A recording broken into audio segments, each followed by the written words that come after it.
Hello! Welcome to Patristic Nectar Kids. I'm Kriya Destiny of Ascetic Life of Motherhood. And today we're going to be talking about a special traditional dish called Koliva. Now, this particular dish is made after a loved one has died or passed away. And so we're going to tell you a little bit about the dish, the meaning behind each of the items that are included in the recipe, and we're going to make it together. How does that sound? All right, come along with us.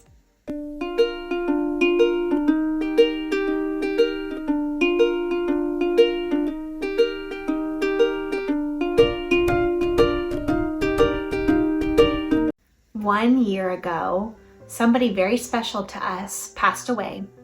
And so on the 1 year memorial, we are going to prepare a dish called Koliva to honor her, to remember her. And this is a really special thing that we can do both right after the person that we love died and on their 1 year anniversary. And so I want to walk you through how we make this dish, why it matters, and how you as a family can make Koliva for your loved ones when you remember them in your prayers. Does that sound okay? Now, my children call Grandma Mimi, and she passed away a year ago, like I said.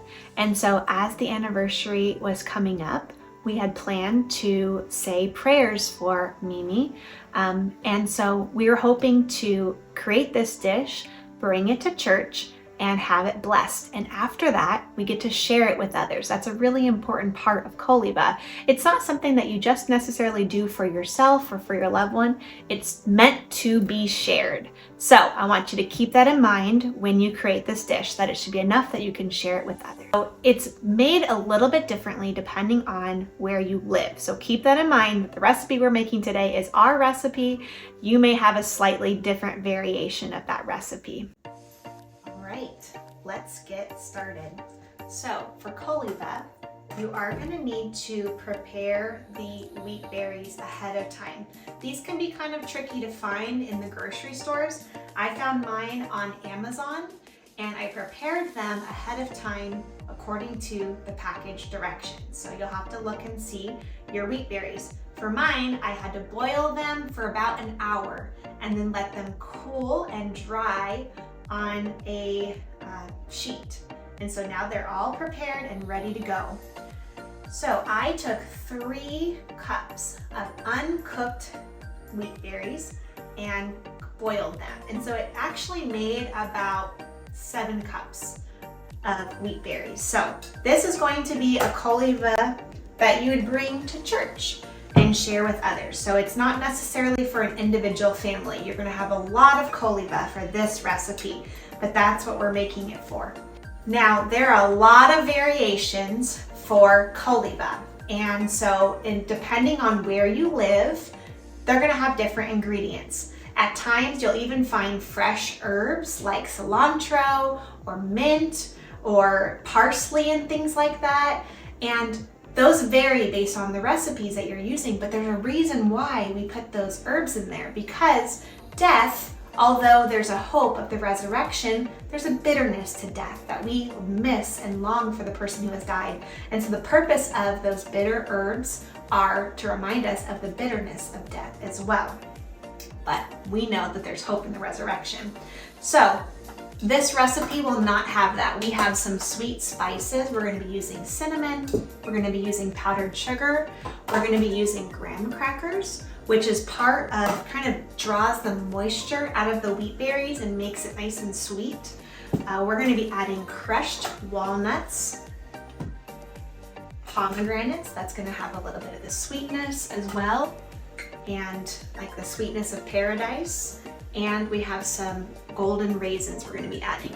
Now when we decorate it, we're going to be using powdered sugar on top, and we're going to decorate with some candied Jordan almonds to make a cross and kind of decorate it. The kids will do that. So there's a lot of variations to this. We're going to show you the recipe that we make, and we bring it to church to be blessed and to pray for our loved ones who have died and gone to their rest before us, and pray for them. So come along and we will make this recipe together. This is something the whole family can be involved in. My kids are gonna help me. This is something that kids can do totally on their own. We don't have a bowl big enough to mix all this up. So what are we gonna use? A different bowl, a separate bowl. We're gonna use a big pot because we don't have a big bowl. So first things first. Yes, we do. We have that bowl. I've already set aside, just a minute, son. I've already set aside all the ingredients. So all you're gonna do is simply mix them all together. So we'll start with the wheat berries. Can you grab that spoon over there and fill those in for us? We already pre-measured that. This is gonna be the bowl that we decorate with. Okay, so we'll set that aside once it's ready. Okay, so we've got wheat berries. What should we do next? Add the walnut. Okay, let's do walnuts. So go ahead and add the walnuts.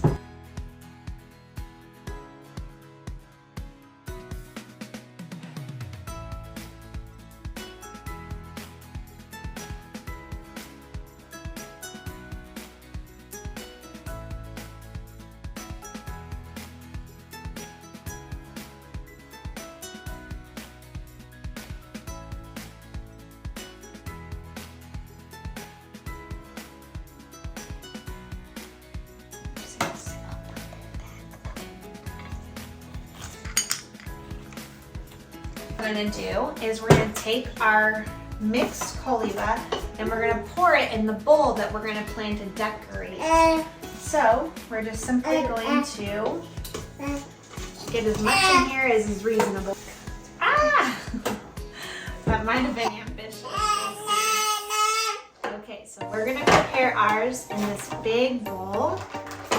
Wow, what do you guys think? Yummy. Okay. Yummy. So, as you can see, we've got all of the ingredients mixed up into this bowl.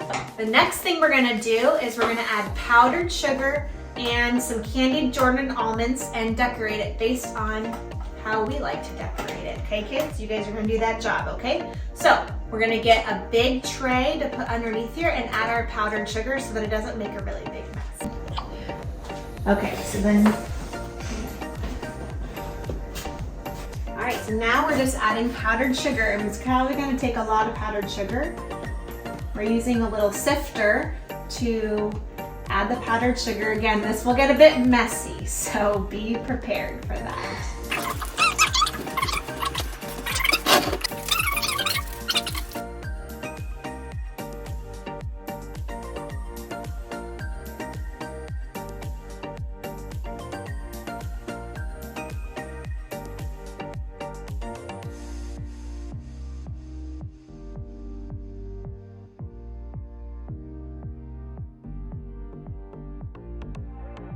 All right, so we've got our Koliva all made. Didn't they do a great job? I really like how it turned out. Looks great. So now we have Koliva, which is a memorial food. So we can take this and bring it to our church when there's a memorial. These are done at different times, depending on when the person died. We are making this for the 1-year anniversary for our Mimi. So that's what we made this for, to remember her on her 1-year anniversary. So let's go take it to our prayer corner until we can take it to church.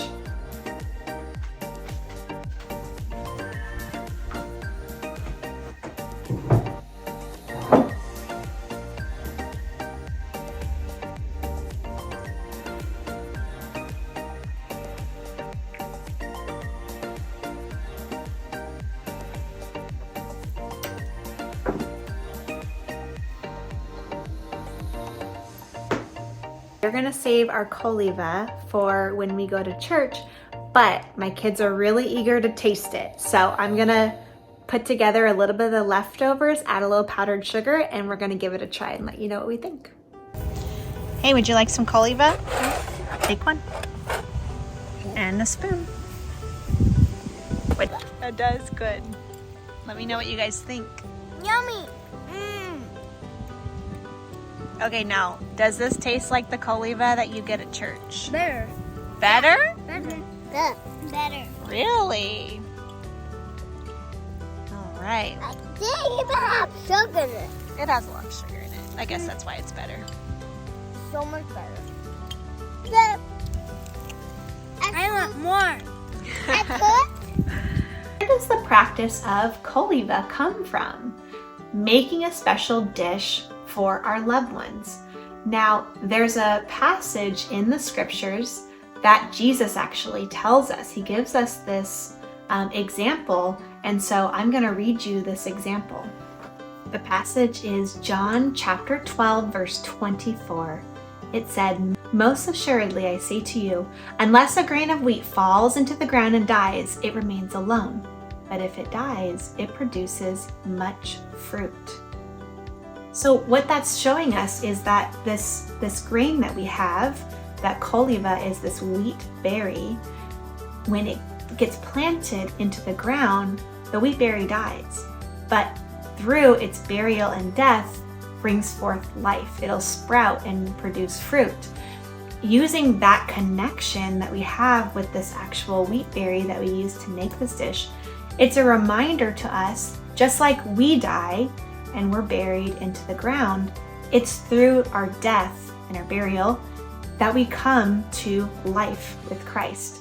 So just as Christ has died and was buried and rose from the dead, we die and we are buried and we're rose from the dead by Christ's life. And so it gives us hope in the resurrection. That's part of why we make this dish, is it's a biblical reminder that Christ has given us of the hope of the resurrection. So that's why this has become associated with funerals and memorials and remembering the dead that have gone before us. And when we make this dish, it's not just a standalone dish. We actually say very specific prayers together at church or at home for our loved ones who have gone before us. I find this tradition really fascinating. I love that it offers us the opportunity to do something when somebody dies. I think sometimes when somebody dies that's close to me, I can often feel unsure of how to act and what to do. But as an Orthodox Christian, there's absolutely something that we can do as Orthodox Christians. First and foremost, we can pray. Pray for their soul. Pray for the forgiveness of their sins. Pray for your loved ones. And we can also make Koliva to honor them, to remember them. They are our loved ones, and our love continues even beyond the grave. And so this is something special that we can do for them in their honor. And I love that it offers us the ability to participate in these traditions by offering food. And then we can share our love and our prayers with others by distributing the Koliva. Be sure to subscribe below so you can see more videos from us in the future. I hope that you have a wonderful rest of your day, and remember, pray for your loved ones. Memory eternal.